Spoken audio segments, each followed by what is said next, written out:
How's it going? Thank you guys for joining us today. So glad that you could be a part of this onboarding group, and also just excited that you chose Keaton and Co. to um, be the brokerage that you decided to work with. And so sorry I couldn't be here. I'm probably sweating my behind off in Busch Gardens right now. So um, yeah, but I would much rather. Well, I shouldn't say that. My kids might see this sometime. So miss you.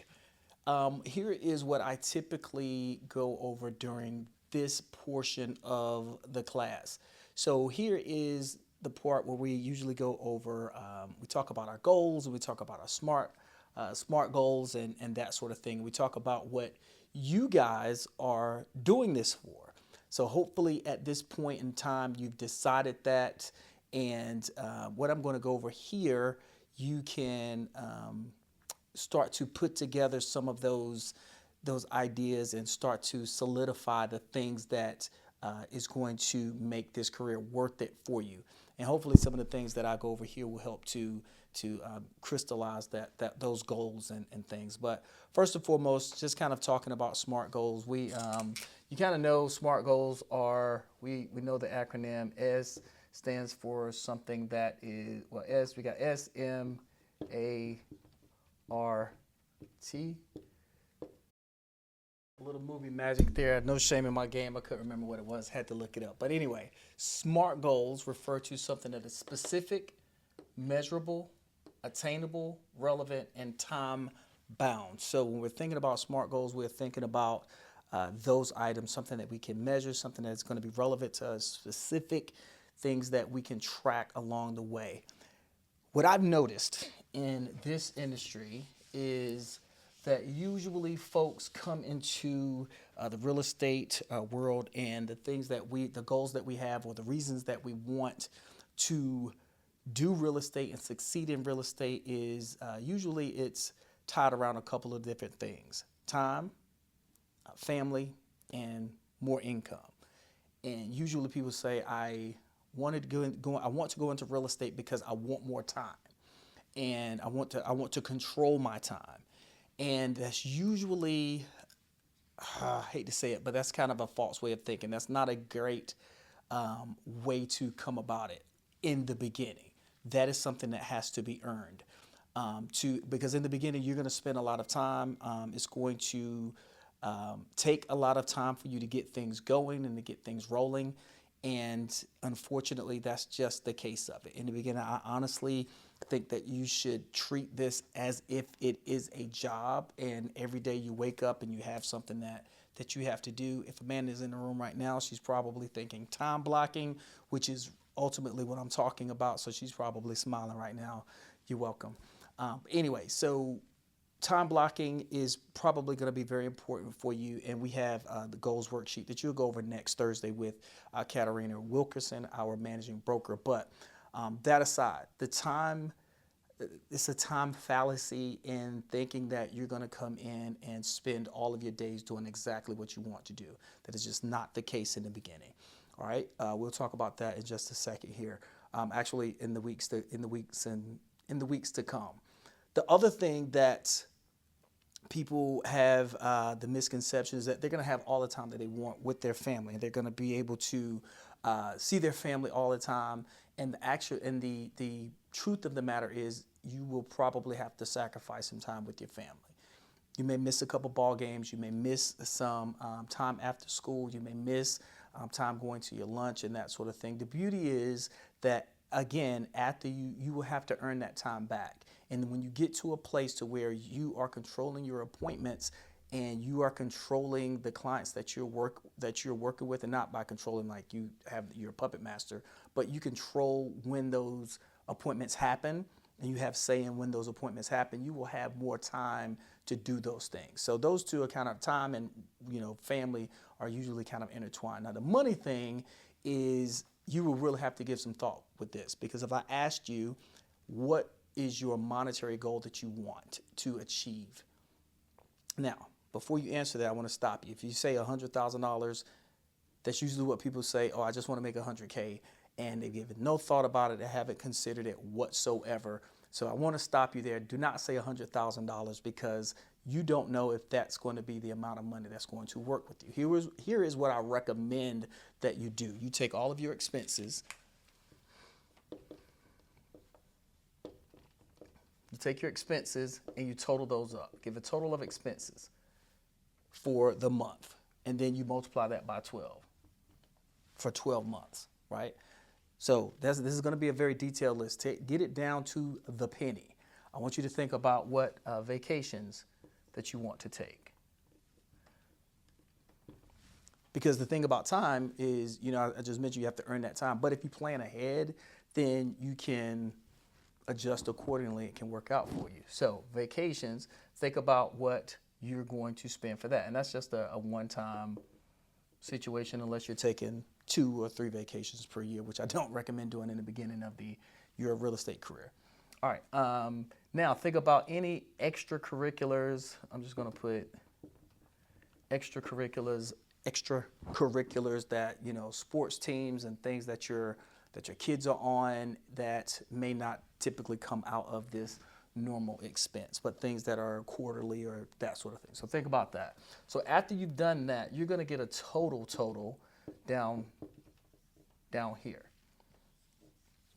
That is the goal for actually, so there's some other things. So you're going to get a total for this. And then on top of that total, you want to add what you want to make it, like what you want to put away, savings.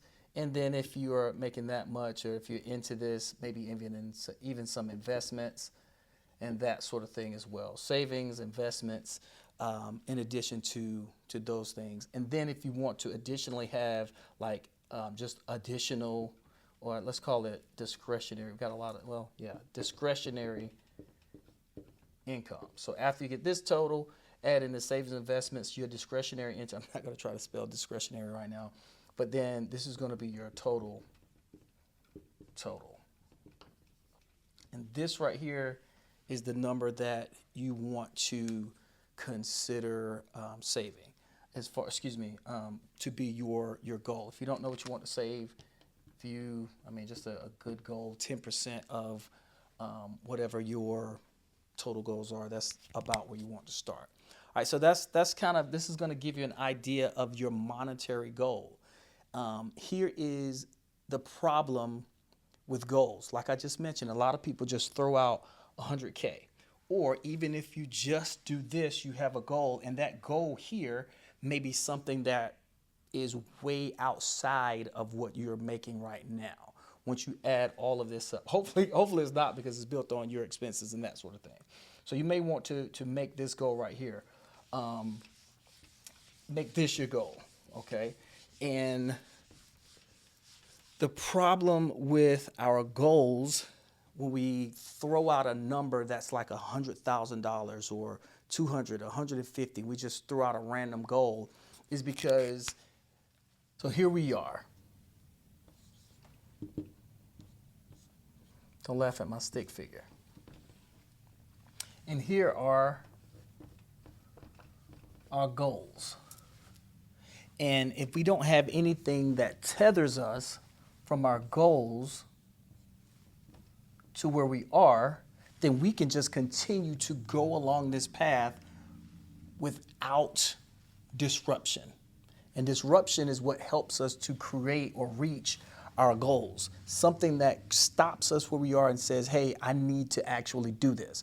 But if our goal is so far-fetched, if it's up here and it's $175,000 or $100,000 and you don't make that, then it's going to be very difficult for you to continue on and even think about that, because it's so far removed from where your life is. Because if you continue this path and you're making, let's say you're making 70K, but your goal is this, and you don't get to that, well, you're fine making 70K because that's what you've always done. And if your goal is making $175,000, but you're making $100,000, well, if you don't make that, that's fine, because you're going along without your life and everything is working out for you. Okay, so the way what we have to do is we have to figure out a way to, again, tether our goals to where we are in such a way that to not do our goals is going to create disruption, is going to create discomfort in our lives.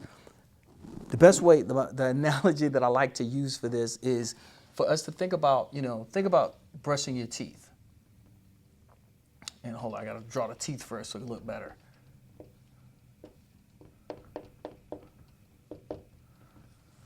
I have a son and he hates to brush his teeth, right? I have a goal for him to brush his teeth because I want him to get to high school and have all of his teeth in his mouth. I don't want him to be yellow and crusty and all this and that.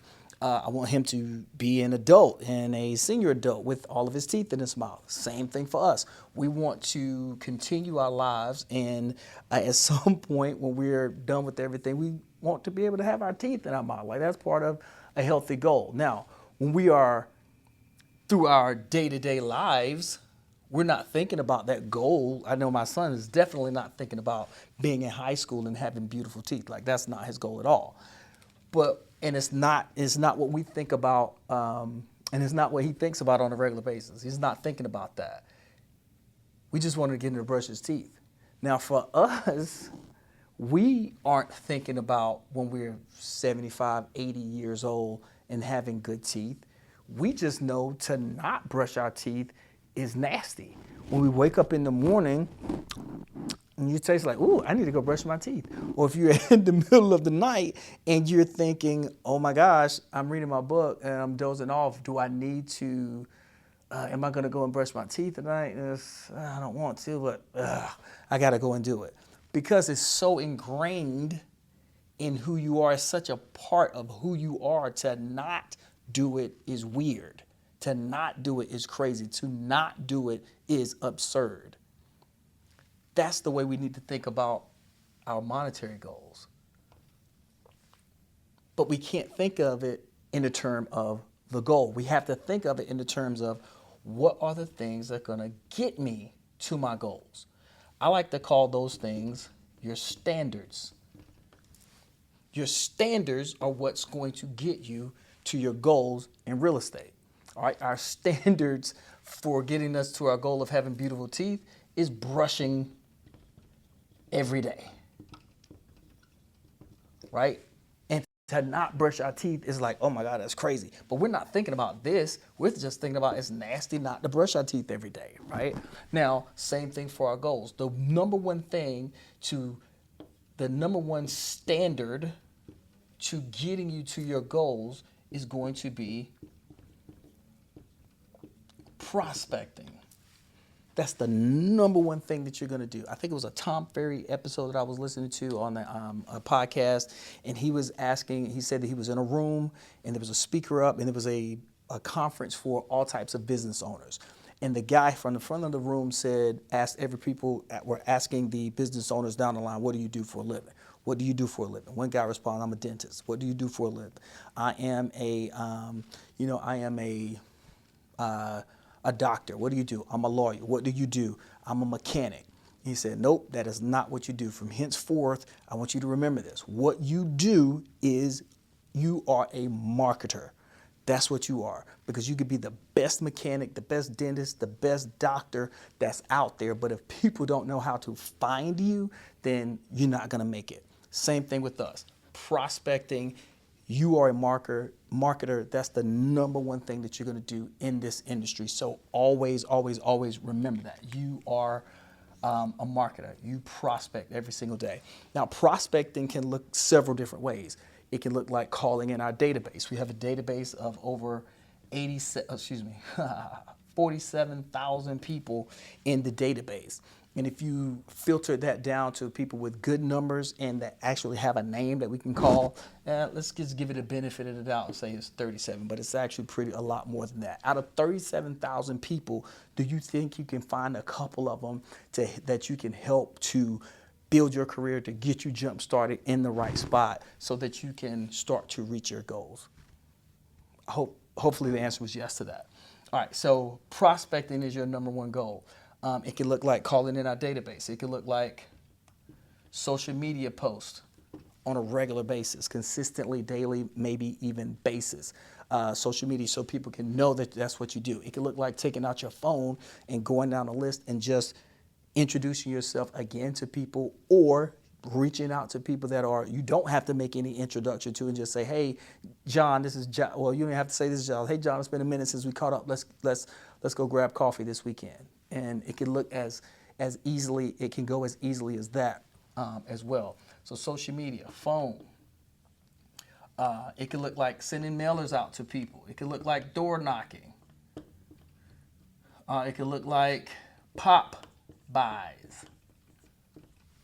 But any number of things. It can look like a lot of different things. It could look like calling expireds. It could look like calling circle prospecting. Any of those things. All of those are a part of prospecting. Is getting your name out. It's about finding people who have not sold yet that are willing to buy or sell, right?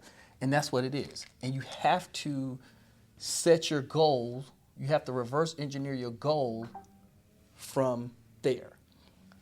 So whatever your goals are, you're going to reverse engineer the standards so that you can reach your goals. And then here's the kicker. You forget about the goal. Just focus on the standards. Focus on the standards so much that to not call out of this database is going to feel weird. To not post on social media every day is going to be like ingratiating to you, like just like not brushing your teeth before you go to sleep. Focus on the standards so much. Focus on meeting people and having lunch with your friends and reconnecting with those folks that you've lost connection with over the last couple of years. Doing that on such a day-to-day basis, on such a regularly scheduled basis, that to not do it feels weird. And that's the part that helps you to get to your goals. It's not thinking about this every single day. It's thinking about this every single day. And if you do that, I promise you that you will get to your goals a lot faster. We have agents who are just starting out 3 or 4 months into the business, and they're putting people under contract left and right. It's crazy. And if you look back over the course of their career, 3-month career, which is great, I don't have to look back that far, you see this happening on a regular basis. Now, I know what you're saying. You're probably thinking, I'm joining Keaton & Co. because they have great leads. This is a huge part of that, those great leads. But you may be thinking, but I can get leads from ISAs. Don't they have an ISA team? Don't they have Zillow, like where it comes in? Like, how do I get access to that? That inevitably, that is the question that I usually get, and I get that a lot, and I understand it. I know where you're coming from. I was the same way. I did not have a database of people that I could reach out to at the time I started this to buy a house. Or at least I didn't think I did. I didn't know about this. We didn't even talk about just going through your phone. We didn't even mention that. That wasn't even a thing. So I didn't do that. My laptop is deciding to go crazy right now. But but that is what you have to do. You have to reach out to people. You have to understand that. And the ISA team, the Zillows, the leads that come into our office, that comes into our brokerage, those are supplementary to you actually doing these. Because the way I looked at my career is I wanted to know, what could I control? This is the only thing that I could control. I can't control whether or not the ISA team, are putting out appointments in areas where I am working. I can't control whether or not, 1 week, let's say the pandemic comes through and shuts down the whole ISA team, and now I'm scrambling because I don't have any appointments to take. Or, whatever lead source that we had decide to change something at the last minute, and it messes up everything, and then now we can't do that. I did not want my career to be on something outside of myself. Maybe I'm a control freak, I don't know, but that's just the way I was.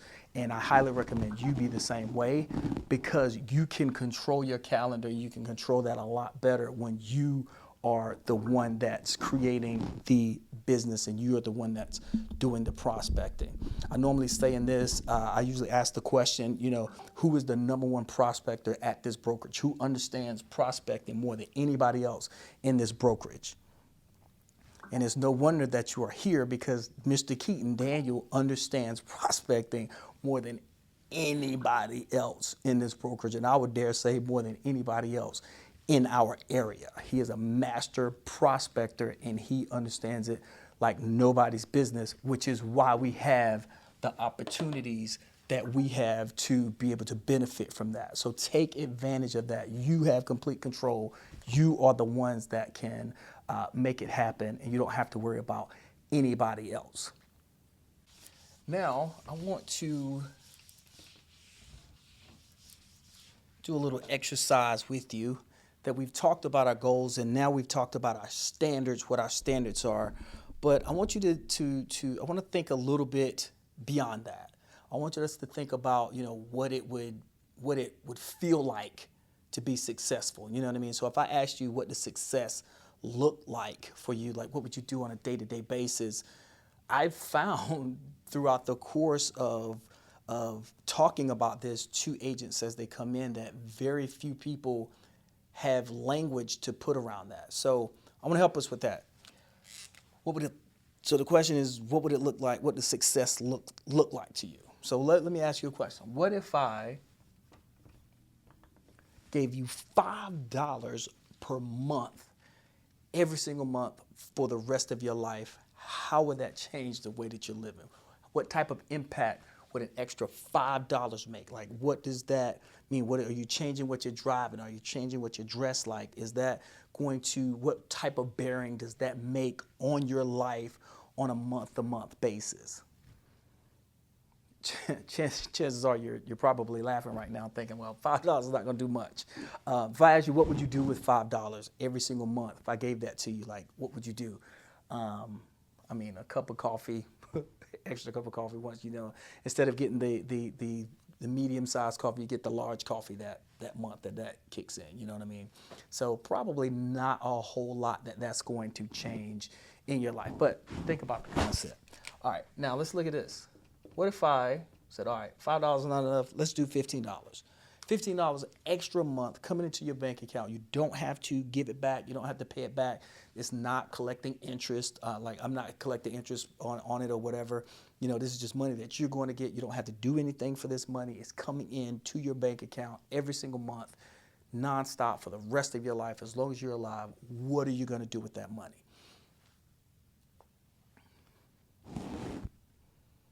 A lot of times people say, not a whole lot. I maybe just, put it away, put it into a bank account. Lies. Those are lies. You're not going to do that. You're going to spend that $15. This is the month that this week right here, whatever month or whatever day that hits, that's the day you're going to go and buy eggs, right? You probably get a 12 count, a dozen, and a 6 count with the with the $15, and then it's going to be gone.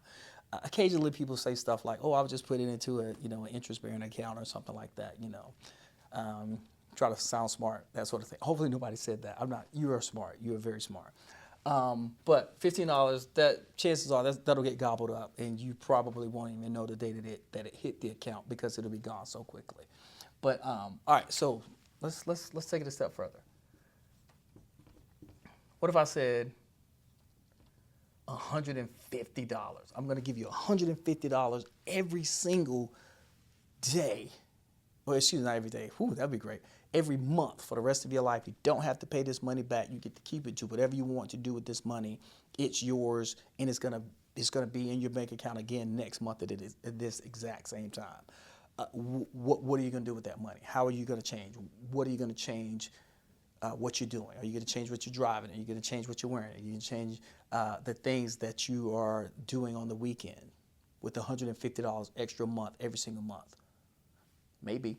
$150, that might be a car payment. I don't know. Nothing else. It could be your insurance, right? Little things like it could be all of your subscriptions.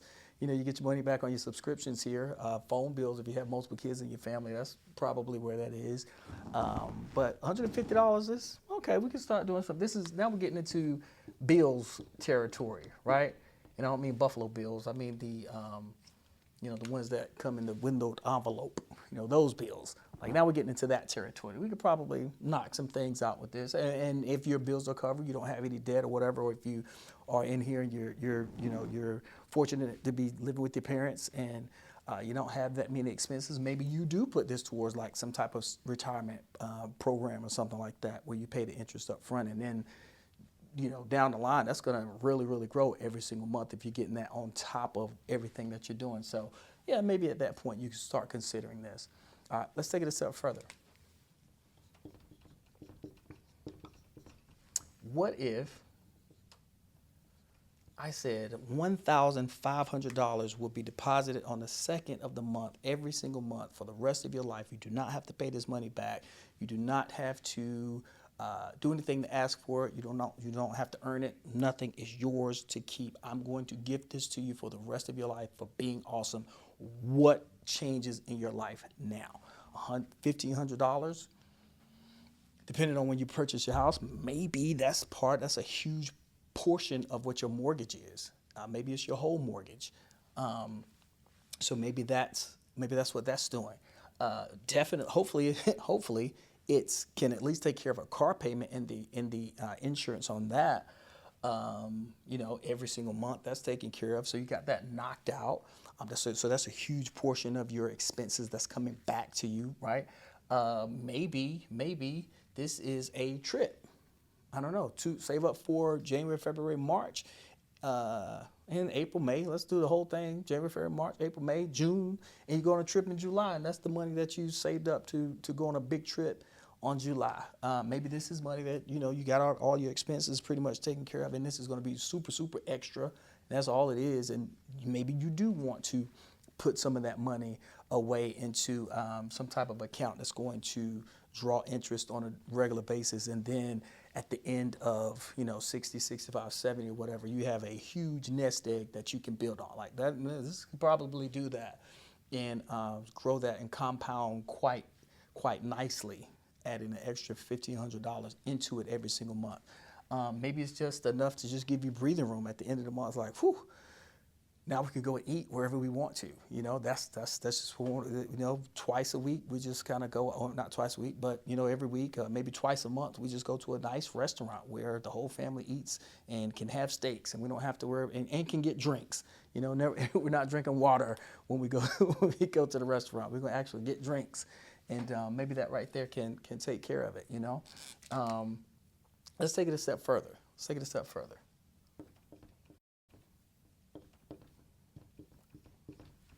What if I said that I was going to give you an extra $15,000 at the end of every single month? You're going to get that money. Don't have to do anything for it. Don't have to pay it back. That's your money. You can do whatever you want to with it. How does that change things?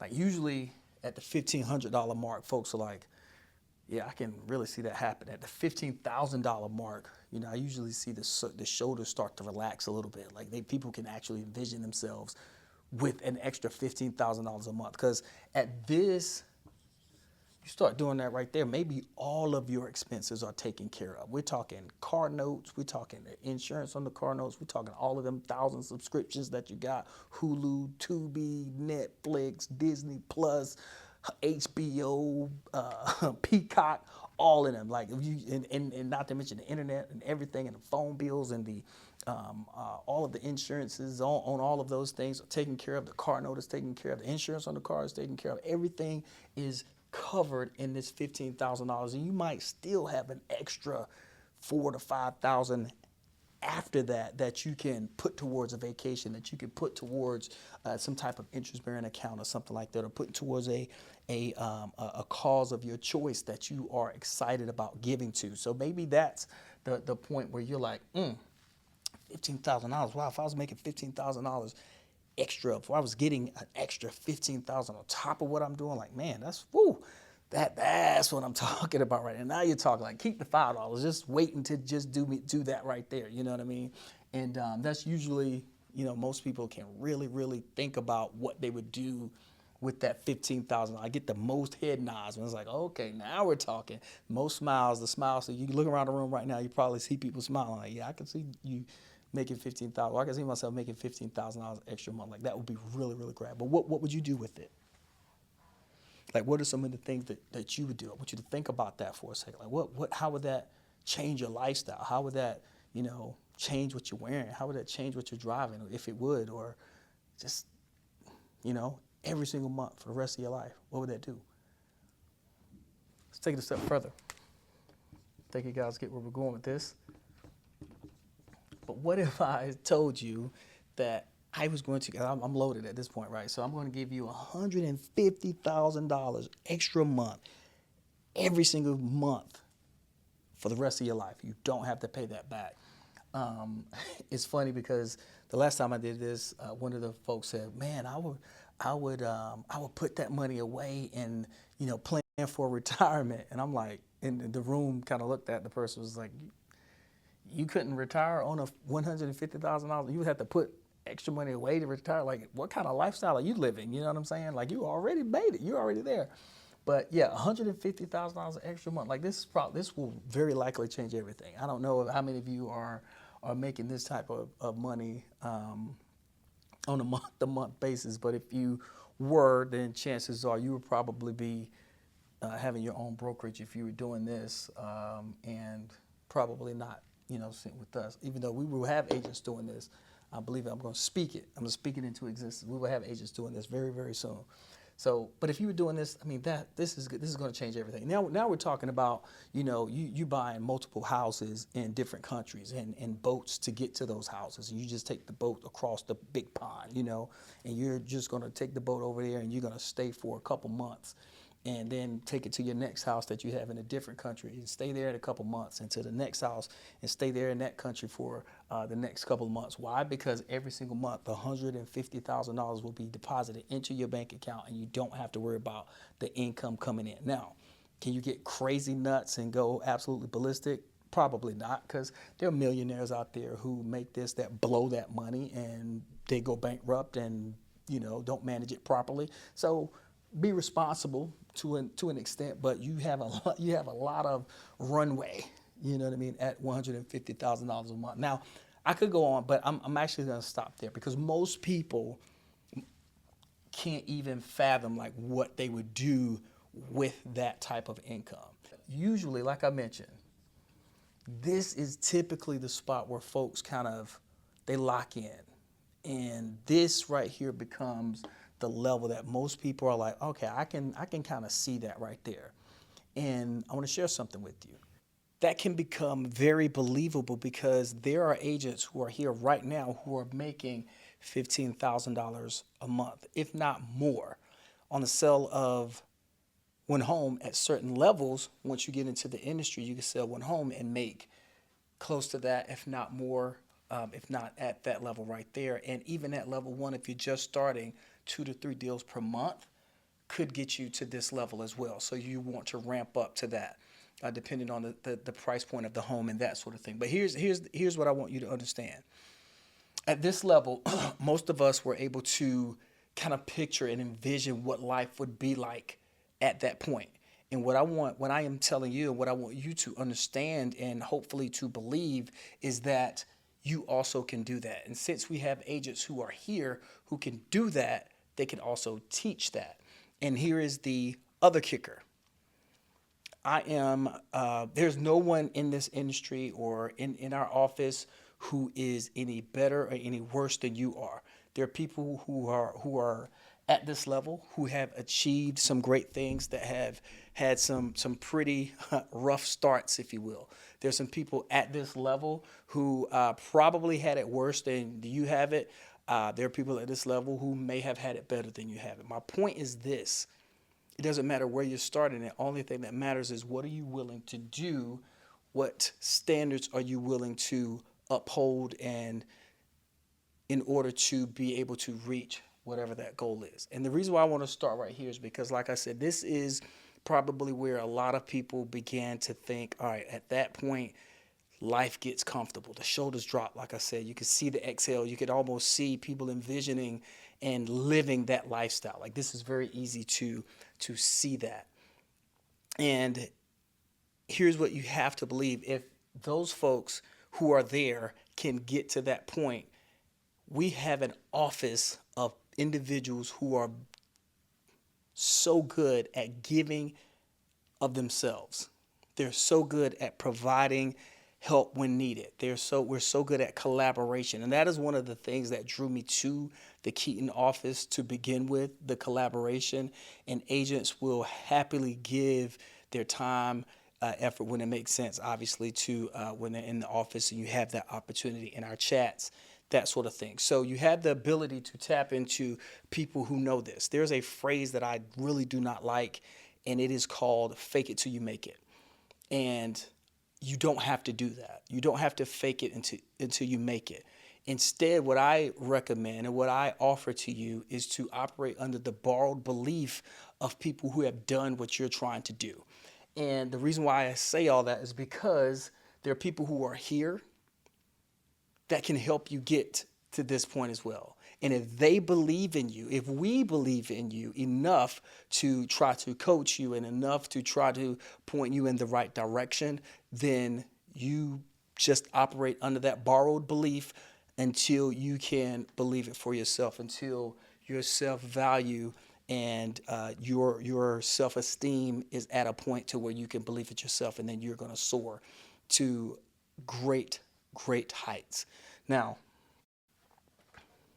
I'm actually not going to erase that. I want to end with this. You have a couple of different opportunities, a couple of different things that I want you guys to do. There's going to be a lot of things that you're going to take in over the next week and a half or so. A lot of information, and probably today you feel like, wow, there's been a lot of information today. And you're right, it has been a lot. It's like drinking out of a water hose. It really is, a fire hydrant. It really is. So here's what I want you to think about as you are leaving this class. Definitely all of the emails that Jed sends you, go into those emails, sign into everything, get locked in, the Gmails, the YLOPOs, the follow-up bosses, the Zillow accounts, all of those things, get that stuff underway. And once you do that, you can go ahead and start the online impact real estate trainings courses for onboarding. You could go ahead and start that as soon as you have all of those things checked, those boxes checked to get into the systems, because you will need to be in the systems to start. But here's another assignment that I want you to do. I want you to create a vision board. And on that vision board, there's going to be some right now things, if you will, some things that you need to take care of right now, some immediate needs that need to be met, and think about the income that it's going to take to that. Put some of those things to get those things taken care of. Think about the income that it's going to take to get those things taken care of, and put that on your vision board. But I also want you to think about those wow things as well, kind of at this level. Like I mentioned before, a lot of times people can't envision what it's like to make this type of income. And I'll be honest with you, I don't know if I truly understand what making this amount of per month would actually mean, but I can guess, I can envision it. And that's what I want you to do. I want you to put that on your vision board. The next slide is my vision board. It has different things up there that I'm passionate about, that keeps me motivated, because those are the things that will help you when this industry gets hard. And the industry will get hard. And for the faint of heart, it will chew you up and spit you out and not look back. And that is the truth. But like I mentioned, we have mentorship programs. We have a team of people who will have no problem gathering around you and helping you stay up, and helping you to remain level-headed, as well as focused on what your goals are during this process. So that is the last thing that I wanted to ask from you. And I'm really excited again that you chose Keaton & Co. Real Estate. Very grateful that you did it. You could have been anywhere, but you chose here, and we want to make the best of this opportunity. So thank you, and I hope that you enjoy the rest of your time.